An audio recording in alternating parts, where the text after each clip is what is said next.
ऐसी कई प्रेम कहानियां हैं जो शुरू तो हुई लेकिन कभी मुकम्मल ना हो पाई। कुछ ऐसी ही प्रेम कहानी है बॉलीवुड के लेजेंड कलाकार गुरुदत्त और दिग्गज अदाकारा वहीदा रहमान की, जिन्हें अधूरी ख्वाहिशों संग मरना पड़ा। तो चलिए आज जानते हैं कि कैसे शादीशुदा गुरुदत्त का दिल वहीदा रहमान पर आया और फिर दोनों को जुदाई का गम सहना पड़ा। जहां वहीदा रहमान का जिक्र हो और वहां गुरुदत्त का नाम ना आए, ऐसा हो ही नहीं सकता। एक वक्त ऐसा था जब दोनों के प्यार के किस्से हर किसी की जुबां पर थे। यूं तो गुरुदत्त ने 1953 में मशहूर गायिका और एक्ट्रेस गीता दत्त से शादी कर ली थी, लेकिन जब उनकी जिंदगी में वहीदा की एंट्री हुई तो वह उनके प्यार में डूबने से खुद को रोक नहीं पाए। वहीदा के प्यार में गुरुदत्त इस कदर खो गए थे कि उनकी पत्नी भी उनसे दूर चली गई थी। दोनों के बीच वहीदा को लेकर काफी झगड़े होते थे। साल 1957 में गुरुदत्त की पत्नी उनसे अलग रहने लगी थी। यह बात उन दिनों की है जब गुरुदत्त फिल्म सीआईडी के लिए एक अभिनेत्री की तलाश कर रहे थे। उस समय वहीदा रहमान साउथ फिल्मों में काम कर रही थी। एक समारोह के दौरान गुरुदत्त की नज़र वहीदा पर पड़ी थी, जहां देखते ही वह उनको पसंद कर बैठे और वहीदा को अपनी फिल्म में स्क्रीन टेस्ट के लिए बुलाया। वहीदा स्क्रीन टेस्ट में सिलेक्ट हो गई। इसके बाद ही दोनों एक दूसरे के प्यार में डूबने लगे। कहा जाता है कि इस फिल्म के सेट से ही दोनों एक दूसरे के करीब आने लगे थे। वहीदा रहमान ने हिंदी, तमिल, तेलुगु, बंगाली और मलयालम भाषाओं में कई फिल्में की हैं। सीआईडी फिल्म के दौरान गुरुदत्त पर वहीदा के प्यार का नशा इस कदर चढ़ा कि अगली फिल्म प्यासा में गुरुदत्त उनके अपोजिट बड़े पर्दे पर हीरो के तौर पर दिखे।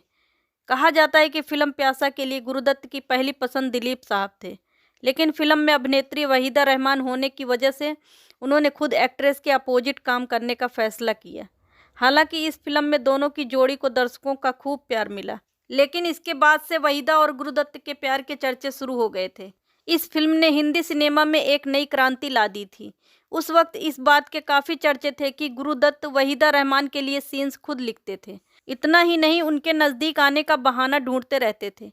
एक वक्त ऐसा भी आया जब गुरुदत्त वहीदा रहमान से खफा हो गए थे, जिसके चलते उन्होंने वहीदा को मेकअप रूम तक में जाने की अनुमति नहीं दी थी। हालांकि यह बात खुलकर सामने नहीं आई थी कि गुरुदत्त ने ऐसा क्यों किया था। कहा जाता है कि गुरुदत्त वहीदा को अपने हिसाब से चलाना चाहते थे। वह वहीदा के नज़दीक रहना चाहते थे। वह नहीं चाहते थे कि वहीदा उनसे दूर रहे, इसलिए उन्होंने वहीदा के पास ही अपना मेकअप रूम बनवाया था। वहीं अगर वहीदा किसी दूसरे बैनर की फिल्म में काम कर रही होती थी तो भी गुरुदत्त के सेट पर मेकअप रूम का ही इस्तेमाल करती थी। वहीदा के प्यार में गिरफ्तार हो चुके गुरुदत्त के सामने सबसे बड़ी मुश्किल उनका शादीशुदा होना था। प्यासा के सेट पर परवान चढ़ा इश्क धीरे धीरे दुनिया वालों के सामने आने लगा था। एक समय ऐसा भी आया कि दोनों की शादी के चर्चे भी होने लगे। गुरुदत्त पर वहीदा के प्यार का खुमार इस कदर चढ़ा हुआ था कि वह वहीदा के बिना किसी फिल्म की कल्पना भी नहीं कर सकते थे। सिर्फ गुरुदत्त की पत्नी ही नहीं बल्कि वहीदा के घर वाले भी दोनों के रिश्ते से खुश नहीं थे। दोनों की शादी की अफवाहें उड़ने लगी तो इस बात की जानकारी गुरुदत्त की पत्नी को हुई। इस खबर से गुरुदत्त की पत्नी गीता को झटका लगा। वो बुरी तरह टूट गई। तब गीता ने गुरुदत्त से पत्नी या प्रेमिका में से एक को चुनने के लिए बोला। तब गुरुदत्त ने पत्नी गीता को चुना और वहीदा रहमान से किनारा कर लिया, लेकिन तब गीता भी उनसे दूर जा चुकी थी। दोस्तों, यदि आपको यह वीडियो पसंद आ रहा है तो आपसे एक छोटी सी रिक्वेस्ट है कि आप इस वीडियो को लाइक और चैनल को सब्सक्राइब करें। एक तरफ जहां गीता दत्त बच्चों को लेकर गुरुदत्त से दूर रह रही थी, वहीं पर वहीदा का भी दूर चले जाना गुरुदत्त बर्दाश्त नहीं कर पाए और गम में डूबने लगे। बताया जाता है कि वह कई दिनों तक सोते नहीं थे।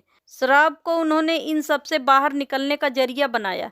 इसके साथ वह सिगरेट और नींद की गोलियां भी खाने लगे थे।